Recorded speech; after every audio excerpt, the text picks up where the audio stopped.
You're about to listen to an episode of the Leadership Melting Pot podcast, brought to you by Lumorus. Engage with us as we dissect an aspect of leadership and see how you may apply some of what is shared across your business. So hi everyone, my name is Romeo Effs. I'm the CEO and founder of Lumorus. Lumorus is a management consultancy that works with companies to make them more purposeful and a force for good in the world. Pretty much, how they show up in the world and how they impact the world to make a difference. So I'm happy that you could join us on our inaugural episode of the Lumorus Melting Pot.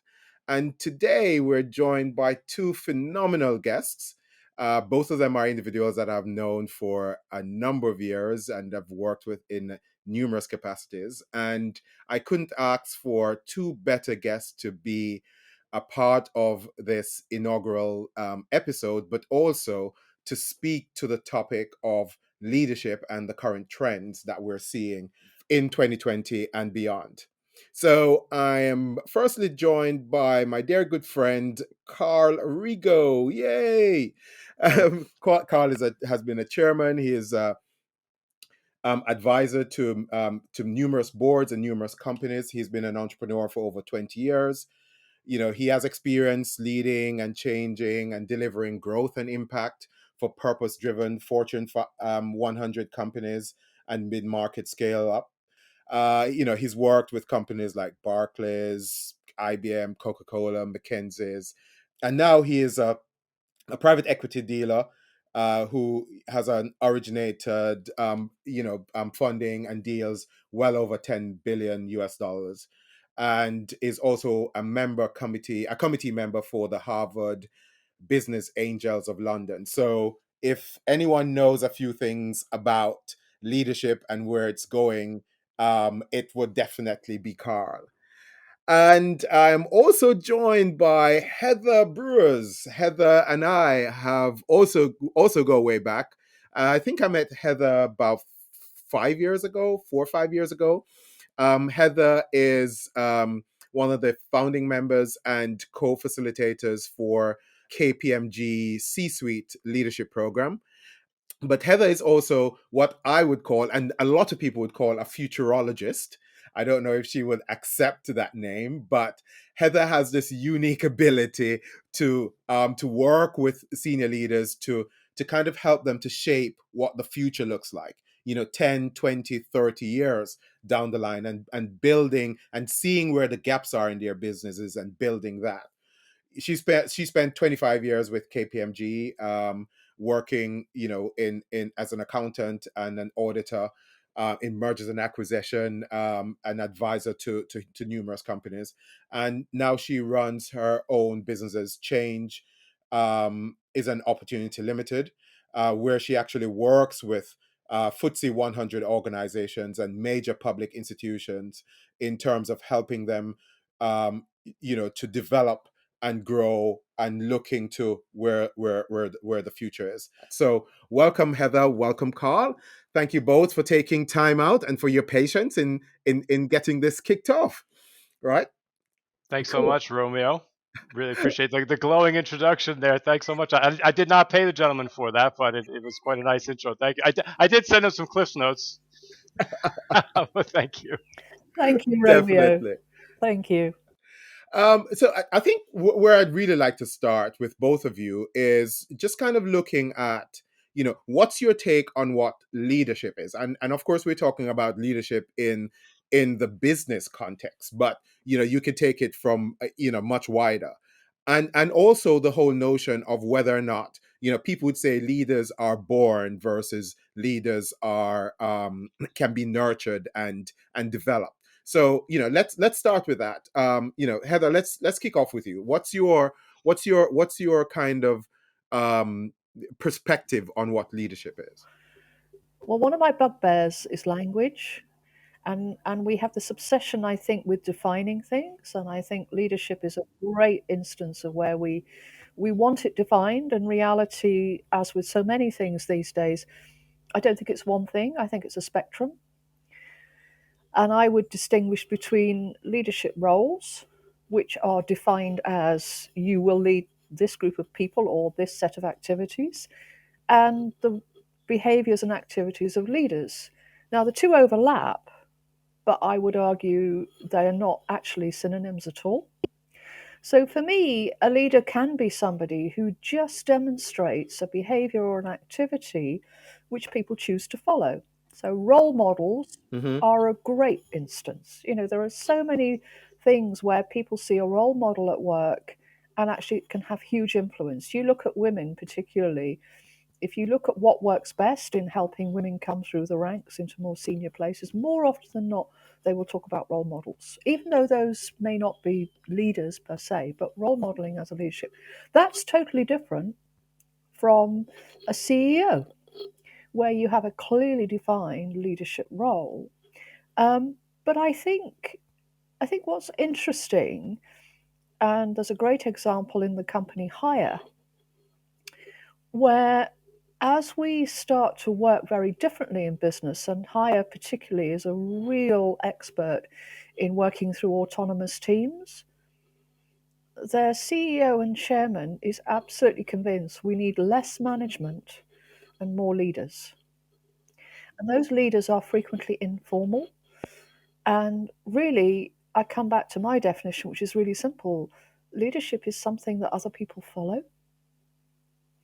And I think it really is as broad as that. All right, cool. Brilliant. I like that. Different perspectives in terms of leadership. Yes, I can definitely see that. I was never the one to believe that leaders are born. I think, leadership skills can be nurtured and can be learned along the way. Carl, let's hear your thoughts on this. Sure. So I would echo much of, or probably everything Heather just said.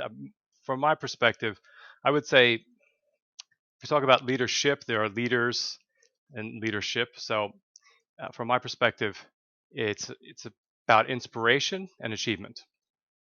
So leaders, those are two of the hallmarks. Mm-hmm. So it's great to be inspiring, and then in a business context, if there's no outcome from that ultimately, then I would argue that the leader probably, if that's all they're brought in to do, great, but they probably haven't fully fulfilled the brief if they're not achieving something as a result of that. Okay. And to your point, I think in terms of nature, nurture, or leaders born or made, I think a bit of both. I do think some individuals can be born with certain characteristics that make them more predisposed towards leadership. However, I think much like Michelangelo had to chip away the bits of marble that were not uh, Michael in his beautiful sculpture. We each of us are going through that process, and some of us have fewer or lesser rough edges to polish up along the way. So, and I mean, I could go on and on about leadership and what it's about, what it means to me. Another metaphor I like is that of leader as tour guide rather than travel agent. That comes from Mm. John Maxwell, right? So that's about, so in terms of I can go on for a while, but if in practice for me, when I think about leadership, I think of probably three models that kind of overlap.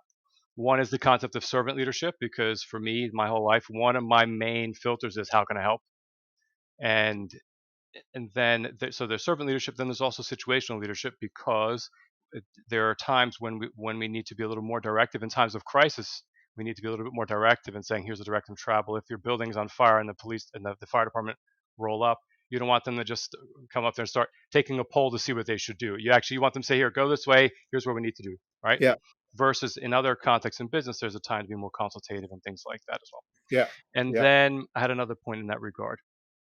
It'll come back to me. So, and also just in these modern times, leadership requires what I say, kind of a cool head and a warm heart. So I'll pause there. There's a lot more to it than that, but Yeah. I don't want to bore you there. I had another example. I'll come back to it. No, no, no. That's perfect. I remember my very first kind of foray into what leadership really meant was I think I was probably 25, and I just got promoted to being director of operations for for an airline in the Caribbean, and I was actually the youngest person, I'm told, to have gotten that role, in an airline, in the aviation industry. And I was working, my CEO was a guy called Paul Moreira, much older than me, and he said to me, when I was struggling, and I thought the whole notion of leadership was just giving instructions and just beating people over the head to make sure that they get things done. He said to me that your role as a leader is to ensure that everyone that reports to you have all the resources and things they need to get the job done, right? He says once you ensure that you provide everything that they need, then you're successful as a leader, right? That's one point. The other point, he says that you need to ensure that when you are not here, your department can run. And so therefore you should train those who report to you how to run the entire department. So if you're not here, it can function, right? And so, that was something that I really took to heart. And, that has been my kind of the foundation for what I see leadership is, right? I just remember the third part of my response. So I talked about servant leadership, kind of the core for me. Situational leadership, where are we on the spectrum, and how do we engage with each individual as an individual, and how do we deal with the circumstance? And then third is transformational leadership, which is ultimately for me one aspect of leadership is about helping individuals, organizations, and society achieve on their way to achieve more of their full potential. So that self-actualization element for me is really important. And there's the old anecdotal stories about when a good leader makes an appearance and takes some action, does something that people say, "Oh wow, look at how good it look. They're great." When a great leader comes in, the people leave, and when the leader leaves, they think, "Wow, I'm great," right? Mm-hmm. So there's that bit of whether it's empowerment, capacity building, something about where you are helping people. It's that coach and mentor role as well, where you're actually helping people see more of their own potential than maybe they're able to see based on their background. You're supporting them. You're taking sometimes maybe taking more of a stand for them than they're able to take for themselves in the moment. And then the final point on this is, from a coaching perspective, one of the roles of a leader in a coaching context is two things. One is to help raise awareness and responsibility within the minds of people they're working with. I'll pause there. Yeah, yeah, definitely agree. I'd love you to jump in here, Heather, but also Heather, while you're on the mic, one of the things we spoke about before we started recording is the whole notion of efficiency versus resilience, right? Yeah. And we were talking about how leaders can get those things mixed up. So, as you come into what Carla said, transition into that as well, because I think that's also really very important. Well, I think it picks up on what Carl's been saying, but also what you said, Romeo, which is this business about enabling the people who are working in the business. And that's become so much more difficult as we move into a world which is more and more uncertain. And I think one of the most difficult, there are a number of things which have become, I think, increasingly difficult for leaders to do. But one of them is to reconcile where the business has come from and all of the value represented there with a really uncertain future, which may require the business to take a very different direction of travel. So, my example would be BP, which is, we all know, is a fossil fuel business. But if you look at what that business is talking about, what Bernard Lee has been doing is to talk about integrated energy, to bring people on a coherent path from where they've come from where they've gone to. That's really, really hard. It's not, it encompasses purpose, but it's much broader than that. It's about the whole capability of the business and how do you make that comfortable for people to believe that the business has a future as well as them. And that does involve a whole pile of very different things for me for leadership. And one of those is that where a lot of businesses have come from is a massive emphasis on efficiency, particularly cost efficiency. And COVID has really driven that as well. If you haven't got your income coming in, you then have to save costs. The problem is that if you want to be agile in an uncertain world, you do need to have resilience. And resilience Yeah. requires levels of redundancy. So you have options. You may have more people than you need. You may have more skills than you need because you don't know at the point at which you're going to need them. And so all of these things are requiring huge change in leaders' personal skill sets, as well as how they show up in the business and the examples they set and the protocols, etc., that they try and establish, simply because Yeah. the world of the future is more uncertain. Yeah. But that just kind of completely, I think, um forces leaders to really rethink, what does this whole notion of leadership is. Yeah. Because before, I think, especially those of us who went to business school, we're kind of taught that leadership is this thing that fits in a box, or it has a certain kind of length and shape. And I think what has been happening over the past 2 years in particular is that a lot of leaders, we're finding, are now struggling in terms of, oh no, it's not as monolithic and binary as we've been taught it was. Carl, you were about to say? Yeah, I was going to say Lord Glassman, Morris Glassman here in the UK, during COVID, he gives these talks for the Turnaround Management Association, and normally they're in person at the House of Lords. This one was virtual. He likened it. This is the headline is, it's been a shift from just in time to just in case Yep. in the halls of policymakers Yes. and in boardrooms Yeah. for those businesses that are getting the message right. Yeah. So, Yeah. and that required, and just what Heather mentioned there, for many years it was you're optimizing for efficiency. And I gave a talk on leadership in times of crisis, and I pulled a nice summary from MIT and Boston Consulting Group about what they're seeing in industry, about what works for organizational resilience. And they talked about, I think, one, I would say the world now needs much more systems thinking, not in a technical systems perspective, but in a sense of interrelated parts and unintended interaction effects. But they say systems can be built for optimization and peak efficiency, or they can be built for evolvability, constant Yes. improvement in the light of new opportunities, problems of information, but not both. Because what Heather said before we got on the call, maybe Heather, you can talk about the example you mentioned about polar bears versus camels.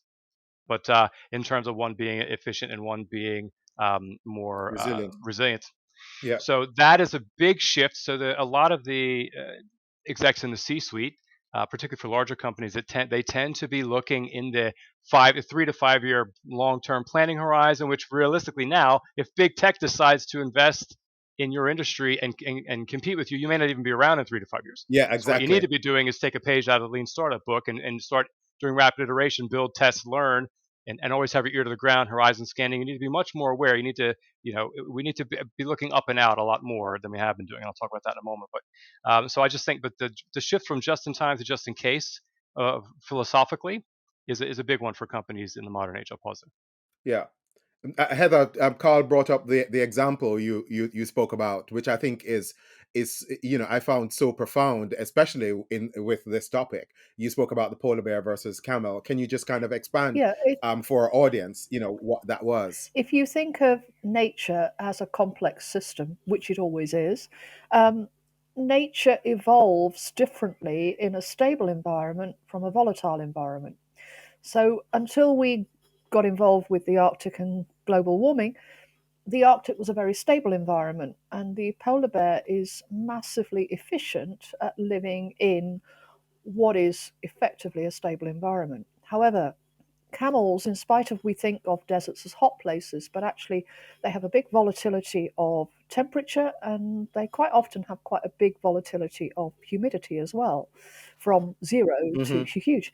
The camel is actually brilliantly adapted to live in that volatile environment. And one of the problems for leaders in business is this assumption, because we have been living in what historically, if you compare against other ages, has been a massively stable period of time post the Yes. Second World War, Yes. we have become used to making Yes. efficient decisions because we assume that the world is stable. And the world is no longer Yes. stable. And my problem for leaders, I think, is that not only have they got that axis of complexity, they also, because of social media, because of things like COVID, they can no longer assume that their organization stops at its boundary.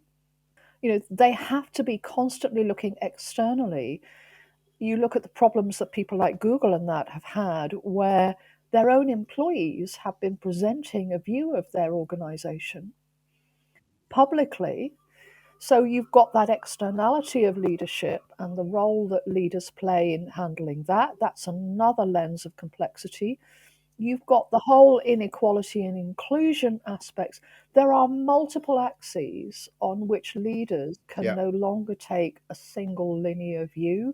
They have to take, as Carl says, that integrated complex, Yeah. systemic view of what is going on. Yeah, I mean, you're so right, because for a number of years, and I think this is where a lot of the books that are now used in business school, we now have to burn them, Yep. because a lot of the theories that these academics came up with over this period of stability from the end of World War II till now can no longer work, especially when it comes onto the whole notion of leadership. Just coming back to your point where you made earlier, that the whole notion of leaders no longer, back in those days, or in that stable time, it was more around how do I leadership was equal to managing people or managing an organization to deliver shareholder value, right? Now we've shifted from the whole mantra of shareholder to stakeholder value, and leaders are struggling in terms of the whole notion of ESG, responsible business, investor demand in certain stuff, customers demanding, supply chain demanding, their people demanding stuff. So, with all of that, and we're going to come to the whole notion of discussing some trends. But before we jump into that, what do you think then that leaders in this new kind of realm and this new kind of environment, should business leaders take into consideration to improve their leadership, within this kind of environment? What's that new kind of redefining, and although we don't like the words definition, but reinvigorating what leadership really should mean in this current environment? I can comment on that one. Yeah, sure.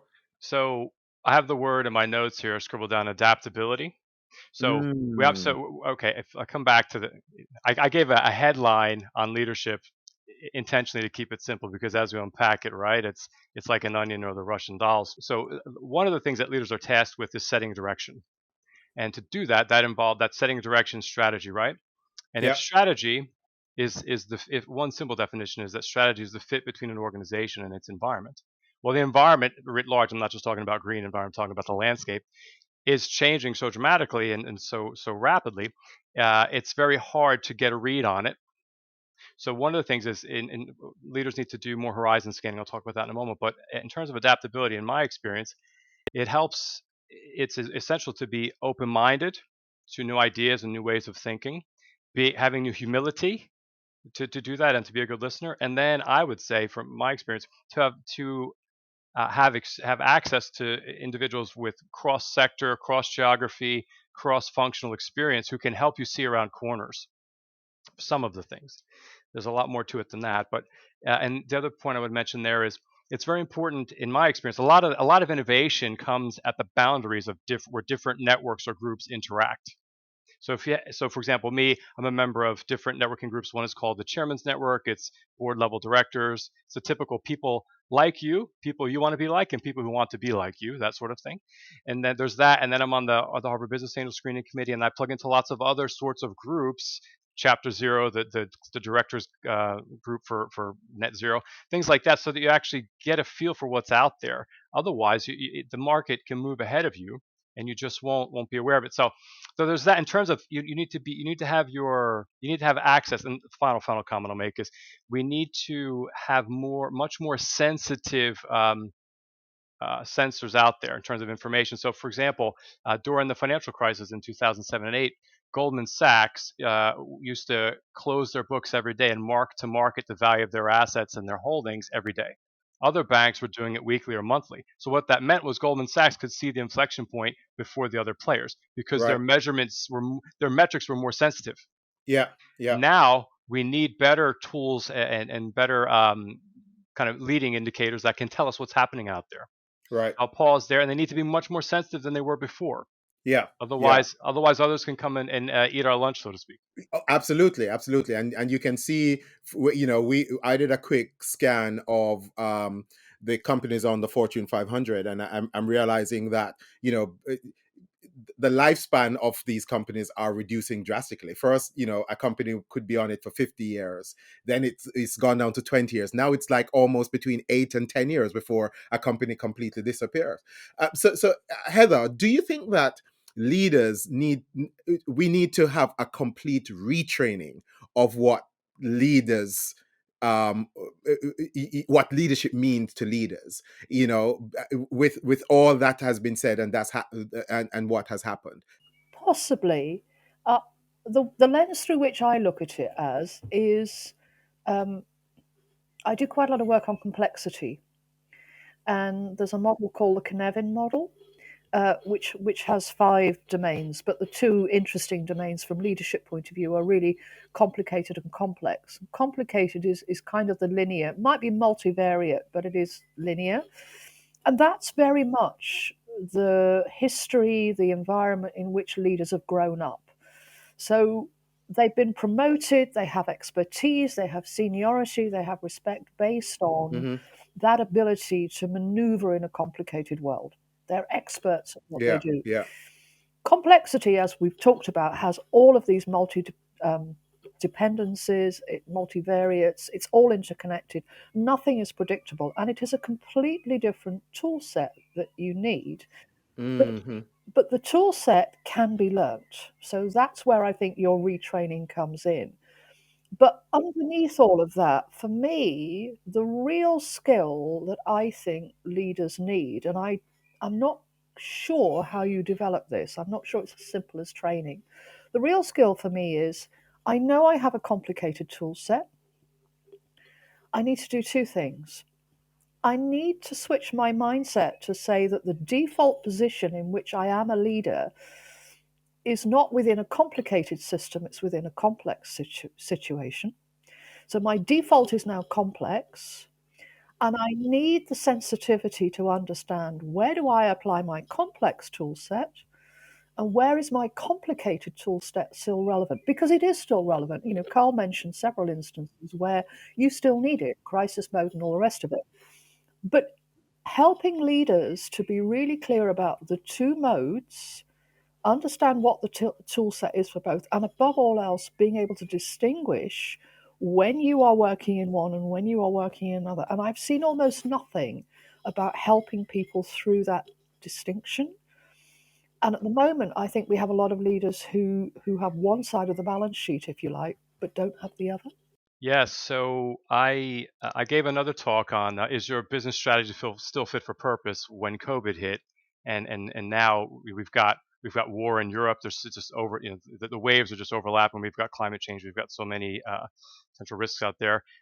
So there's a nice three-dimensional a framework with 3 dimensions that talks about the strategic environmental landscape that a company is participating in, or that a leader of a leader of a company is involved with. So, the 3 main dimensions when you look at strategy, there's unpredictability. How unpredictable is it? Is it uh, low unpredictability or high unpredictability? And then you've got malleability. You as a company, to what degree can we shape that environment? So those are the 2 main axes along which the environment can differ. And then you've got a third axis, which COVID highlighted, which is harshness.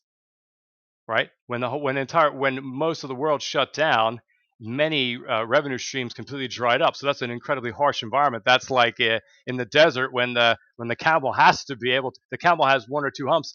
He or she's built for that. Most Yeah. other animals, if you take a polar bear, you put them in the desert, they're going to have trouble. Then if there's no water, it's even worse. So many people found themselves as polar bears in a camel environment, and they weren't ready for it. Mm. So there's research that shows this in simulation. A Boston Consulting Group did a bit of work on this, where and if you were to lay that out, you've got the famous NBA 2x2 grid, where if you've got a highly unpredictable environment that you can't shape as a company, it calls for an adaptive strategy, where the imperative there is to be fast, right? Yeah. And then basically there are 4 quadrants there just to fill it out, right? So you have to be adaptive if it's high unpredictability, low malleability.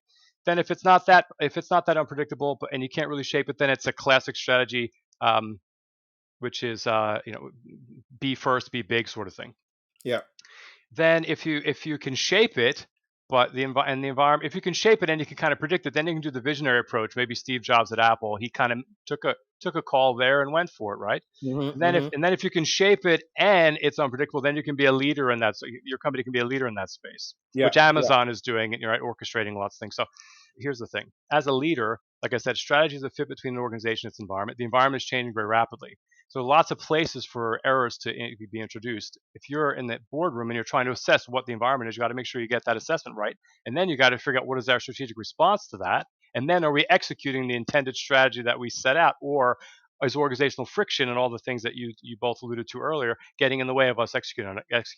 So I'll pause Yeah. there. But that, long story short, means the current environment for many companies who can't shape it too much and they're dealing with unpredictability is an adaptive strategy. I think what's coming out so far for me is that there definitely needs to be, Heather mentioned the toolkit, but I would probably say it's a toolbox with many different kits in it for this new realm of leadership. Because you we mentioned the whole notion of adaptability. What does that mean? Agility, malleability, resilience, efficiency, strategy. How do we build a strategy where all of that is concerned? And then, Heather, something that I know that you've done lots of work on, etc., is the whole notion of horizon scanning. Like, how as a leader do we take all of this and make sure that we're building a strategy that is fit for purpose 10, 20 years down the line, but still has the agility and the flexibility and the resilience built in? Like, it seems like we need to kind of build a complete master's program around this topic right now. Yes. When I started doing futures work, which was about 12 years ago now, it took me a little while to realize that the skill sets you need are actually different. So this isn't just about how do you change some of the conventional toolkits. It's actually about developing some different skills. So Carl, you talked about the need for more signals from outside, and that's absolutely right. But if you try and put those signals into a nice linear process, it doesn't really work. And what I spend a lot of Sure. my time looking for is looking for patterns. So people say to Mm, me, you must do a hell of a lot of research. And I said, well, no, I don't. I spend about 10, 15% of my time reading stuff all the time. But what I'm doing with that is I'm looking at the headlines and I'm looking at the landscape that's in my head for the future. And I'm saying, does that change my landscape? In other words, is the pattern changing on my landscape? Now, that's not how leaders in business tend to work.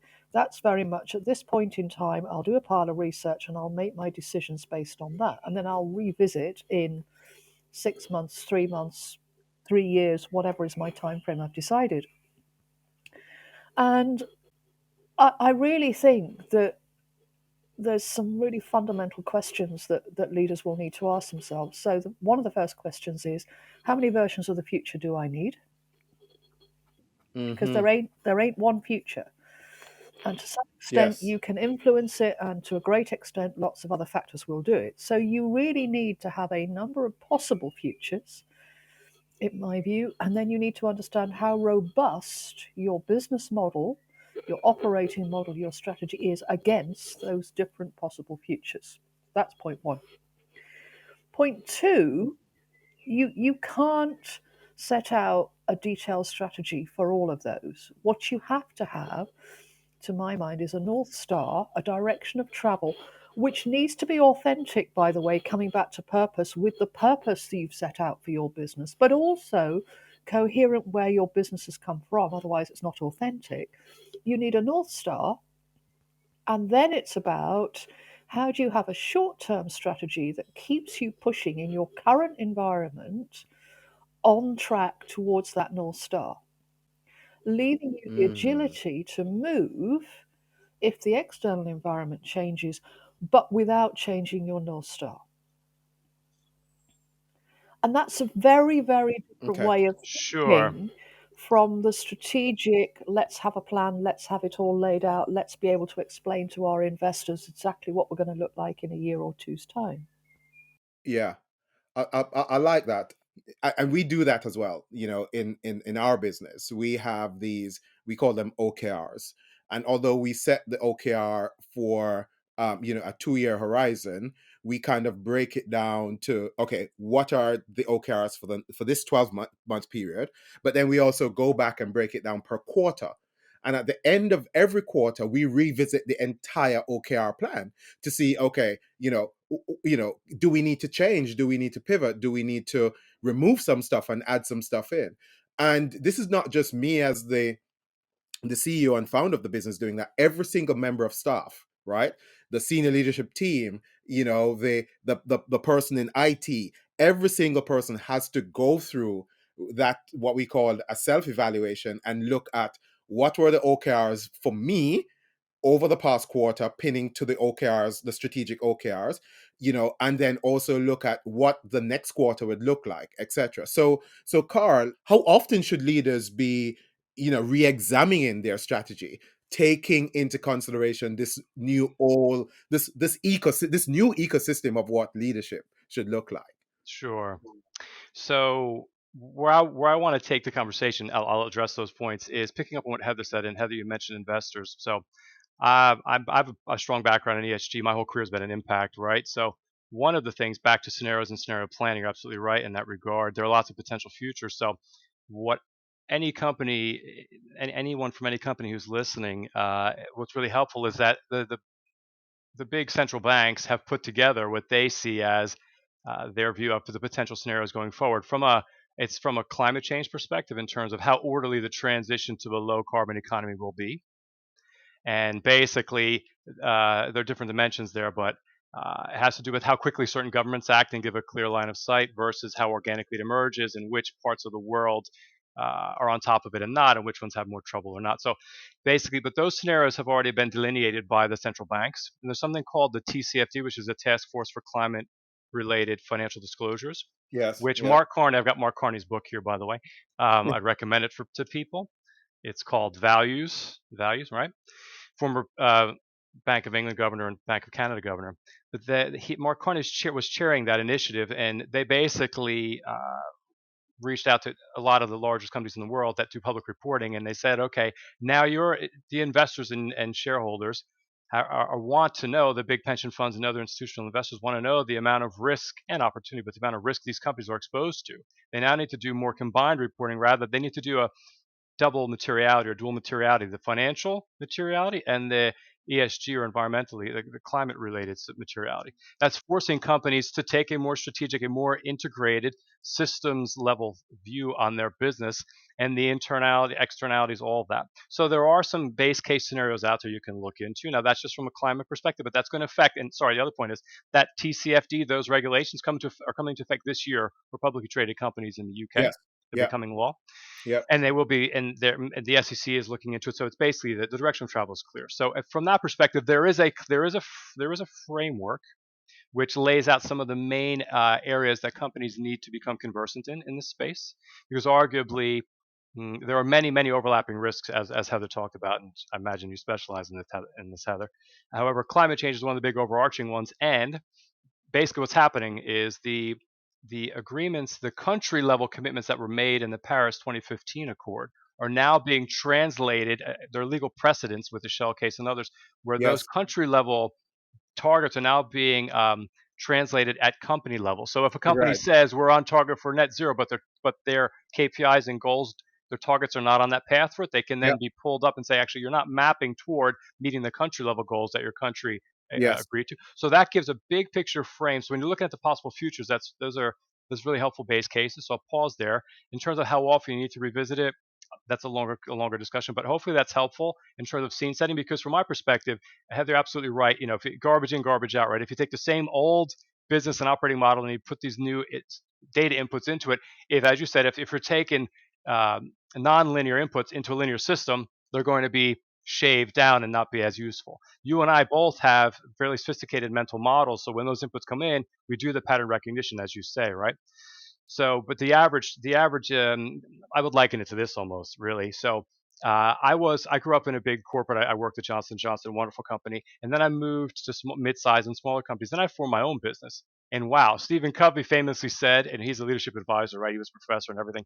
He said the hardest shift for him was when he moved from being an advisor advising other companies to then having to run his own business and Yes. dealing with eating his own cooking, so to speak. Yeah. So I I can I had relate. to I had to go from being like when you were, I mean this affectionately, I was an employee for a long time. if you're working in a big company, you're almost like it's like the difference between a domesticated dog and a Yeah. wolf. One Yes. is used to Absolutely. hunting and reading the signals, and has not become accustomed to the food bowl being there every morning when they wake up, or the Yes. Yes. paycheck coming every couple Yeah. of weeks, right? So Absolutely. Yeah. each of us, in terms of that build, test, learn, and we need to realize, we need to kind of, like also if you have pets, birds as pets, they can't fly as far as they used to in the wild. They Yeah. just Yeah. lose the Yeah. capability. So Yeah. we each have gotten a bit, I would say, lazy because we haven't had to do it. But now, if we don't do it, the business won't exist. I'll pause there. Yeah, no, no, definitely. But I'm not going to let you get away with not kind of giving some guidance in terms of how often do you think business leaders need to start, revisiting, is we do it once a quarter. Do you think that's adequate enough or is that too much? So I would agree with Heather. So you mentioned earlier, Romeo, about the time horizon for planning. I agree with what Heather said about purpose and the mission of the organization. It doesn't change that often. Right. That is the in the DNA of the organization. And then the strategy is oftentimes the tactics, or how your organization fits within its environment to achieve that Yeah. end. So the Yeah. strategy, I would agree with you. So in my own company, we'll do an annual planning exercise and then rolling 3 month and then monthly sorts of plans. And when the market starts to become more volatile, we'll do the Hmm. Goldman Sachs thing where we're tying out, daily, weekly sometimes, to see Yeah. when there's some major trend, like with the Ukraine thing, because I'm a board advisor for 3 artificial intelligence companies that had 30 Hmm. developers in Ukraine and Siberia. So we were watching. You better believe we were watching that like a hawk. I mean, Yeah. moment to moment, right, to Yeah. try to keep Yeah. everyone safe and everything else. So yeah, so it becomes a bit of, if you have, I would say, finger in the wind, but the annual planning, okay, great, but then really it's the rolling 3 month and then the monthly, and but it becomes management by exception there. But Yes. Yeah. it's not a case of set it and forget it at Right. all Okay. anymore. Yeah. It depends on the environment. As you said, the Ukraine, crisis came up, then you now have to jump on do it daily. Yeah, and, Yeah. and I did want to just to give Heather more fodder, and I'll pause in a moment. But I mentioned the climate change strand. There, if I come up, I've got Ray Dalio's book here as well, right? Who runs the largest hedge fund in the world? He talks about these converging, what I would say, kind of mega trends, and there are three big ones: the mega debt and market cycle. So that the developed world is in this mega debt cycle. Okay, so they're basically indebted up to our eyeballs, right?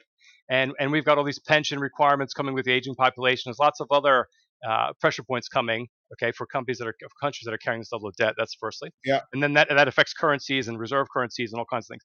Secondly, is there are now larger gaps in wealth, values, and political views than we've seen in our lifetime. That's the second thing. And thirdly, geopolitically, because the geopolitical risk is a huge another factor, which the war now in Europe shows us, which we hadn't been had our eye on enough. Thirdly, there's now another rise, a burgeoning superpower to challenge the existing power of the United States, and that's playing out on a grand scale, in terms of geopolitically, militarily, economically, and all of that. So we need to factor that in as leaders as well, looking at things like supply chain disruptions, looking at, it's just the other point I was going to mention in terms of economically, where we've got inflation at 40-year highs in Europe and the US. We've got now quantitative tightening, at least in the US, where instead of easing, they're now tightening that back, so there's going to be a bit less liquidity there. Then I've got a bunch of notes here, but there's other there's commodity spikes. I mean, nickel. The price of nickel went hyperbolic. They had to stop trading with the war in Ukraine, and Ukraine and parts of Russia is the breadbasket of Europe and other places, and provides a lot of energy and power. So, for example, if the West decides to put energy sanctions, firmer energy sanctions on Russia, it's going to plunge Europe and other parts of the world into a recession basically immediately. So you've got Yeah. all that. So I'll pause there, but there's lots of these factors that go into your models and into your thinking day to day. Well, how do we keep our service continuity with our supply chain? How do we be resilient? Lots of things to consider. I'll pause there. Yeah, yeah. I mean, that's a perfect segue into the next. The other question that I had was about what are some of those um, leadership trends that leaders need to be kind of taking into consideration for the rest of this year. I know we've just finished Q1, and this could be a good way where people who are leaders who are listening right now could then kind of say, okay. How do I assess the rest of 2022 and beyond? So, Heather, what are some of those things that you have seen or foreseeing that leaders need to really look out for in terms of trends, whether or not they're mega or just trends that they really need to hone into? I think the first is it's not so much a trend, it's a consequence of trends, which is I think leaders need to ask themselves more frequently and with more honesty just how radically does my business need to change? I think it's Mm, all too easy, particularly in crisis mode, to think about iterative shifts. And I think some of what we're talking about here, whether it's a mindset change, whether it's about becoming externally focused rather than internally, whether it's about are we in a growth or a post growth world, I think there are some really deep. So there's something about start to think about existential questions rather than just iteration. It's very comfortable because they're not easy, the iterative questions. So I think there's that. yeah. The second thing is what's going on at the moment in terms of what the so called great resignation, along with inclusivity. We've got a lot of issues around talent. And I think what COVID has done has brought to the fore for a particular group, a large group, the opportunity to rethink how they live their lives. I don't think this is just a I want to work from home. I think for many people it's a I tasted some form of freedom and I have Mm-hmm. realized and recognized there are now a lot more ways out there to earn money, to get income, and I don't necessarily always need that full-time job with that big organization that requires me to commute 2 days a week, whatever it is. Um, Yeah. Yeah. and I think the whole question of talent and whether this is a question of just reshaping the offer, whether it's money, flexibility, or anything else, to get the people we want or to hold on to the people we want, or whether this is something deeper and more fundamental. And I believe it's something deeper and more fundamental. And that links to the whole longevity question and everything else. Um, the third thing I would argue is that um, fundamentally, the notion of a leader having the answers. And we've touched on this at various points in this conversation. But the notion of a leader having the skill sets in a world that requires increasing collaboration, increasing interconnectivity, increasing agility. This is, I think, for leaders, this is much more about how do I get the relevant network around me? How do I get the relevant ecosystem Mm-hmm. around me? And how do I learn to work well with those people, not only to bring out their potential, but to reach the decisions we need quickly, effectively? And some of those decisions will be to backtrack on things. Nobody's going to get this right. So there's an Yes. element of psychological Yes. safety here that says, how do I create comfort within this ecosystem that none of us have the answer, but between us, we can make progress? So those would be my three Yeah. things, really. Yeah.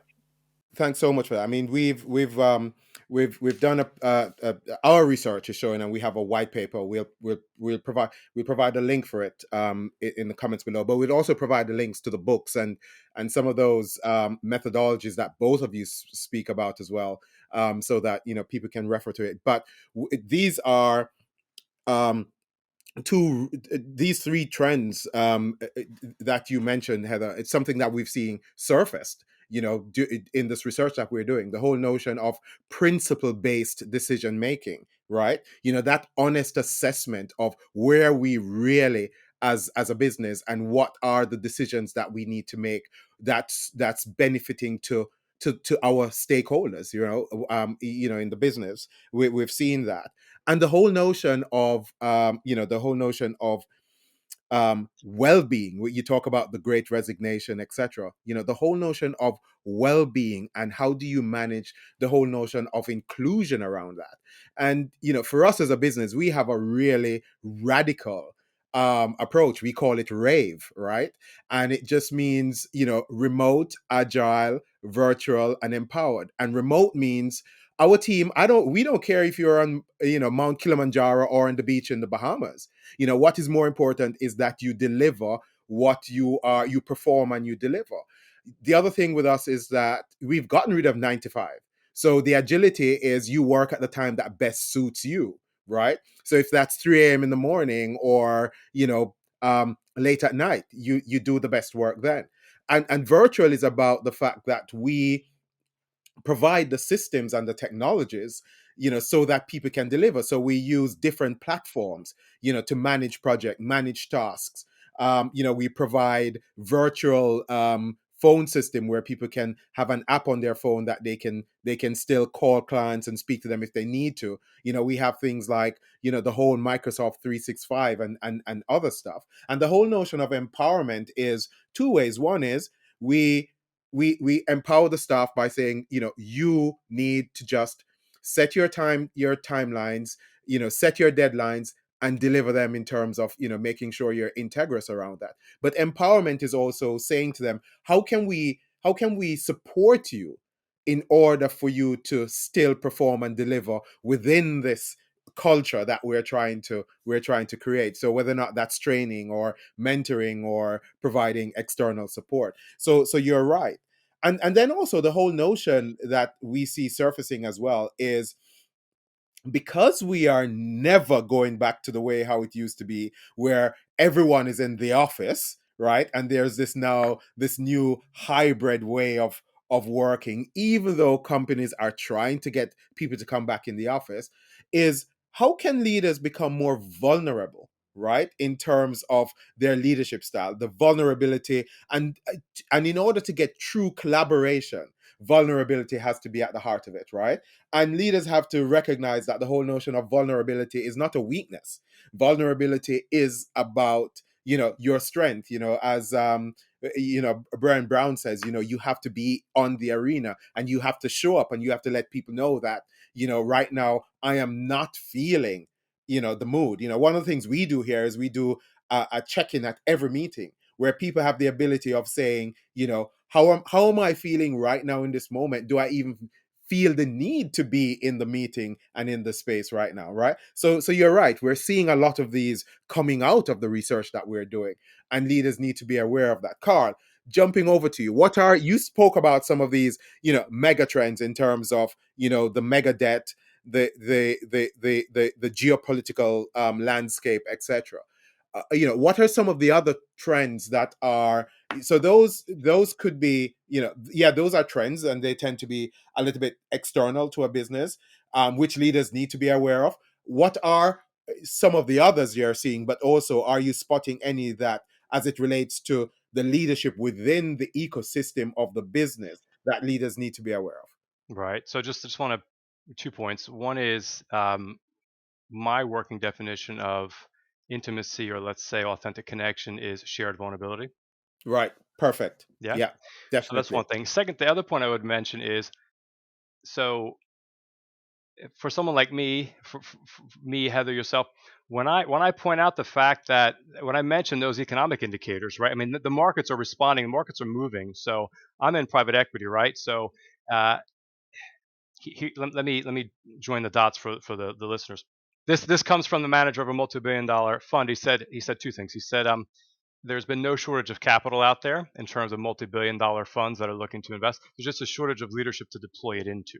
Okay, and what sort of leadership is it? He said, well, it used to be the case, there's been a sea change. It used to be the case that in order to be sustainable, you first had to be profitable. Now, in order to be profitable in the midterm, at least you need to be sustainable. Yes, yes. Right. So that is back to the mindset we talked earlier about. That's taking a stakeholder and stewardship view Yes. of your business. And also, I would say, big picture and North Star is your business making money, profiting from, you're either doing one of two things. You're either making money as a business directly or indirectly by contributing to problems with people and planet and prosperity, or you're making money by helping to resolve those problems and restore environment, people, and prosperity. So Yes.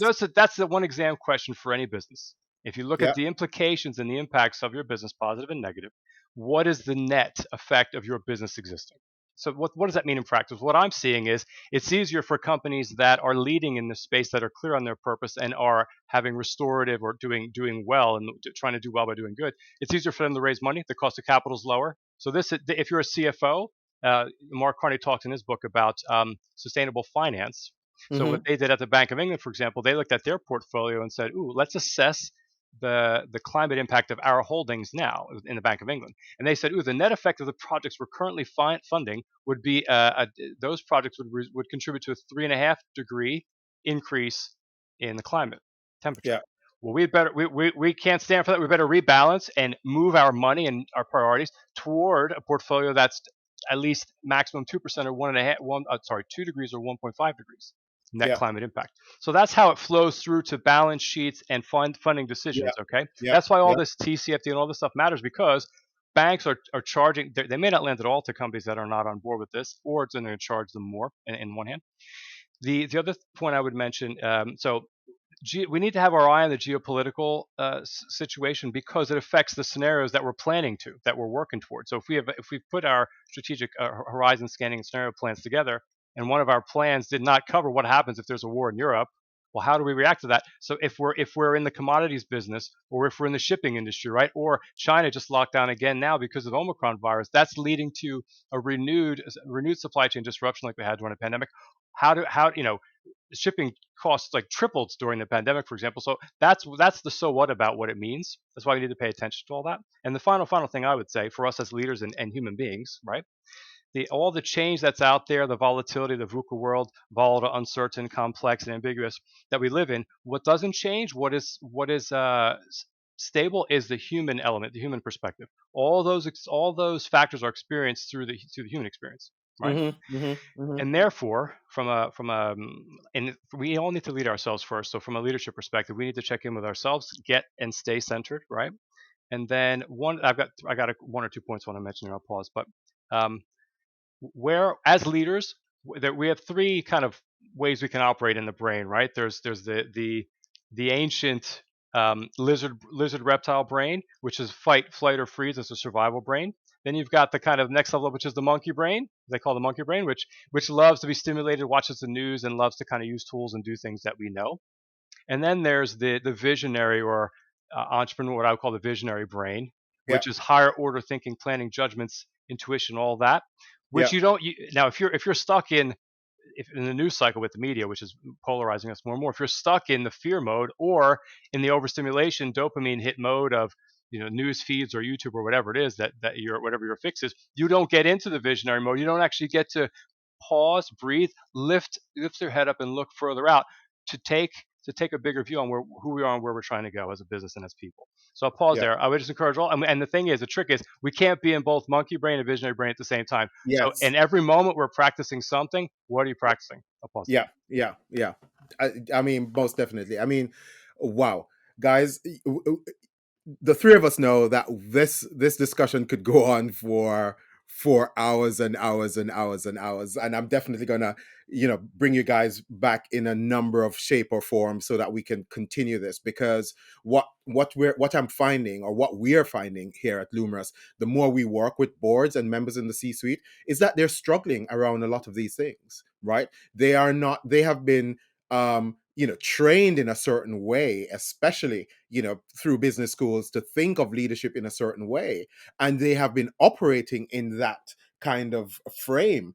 And now all these things are being thrown at them, and they're really struggling in terms of, how do I compute this? How do I live up to the expectation of my people in my organization, the society in general?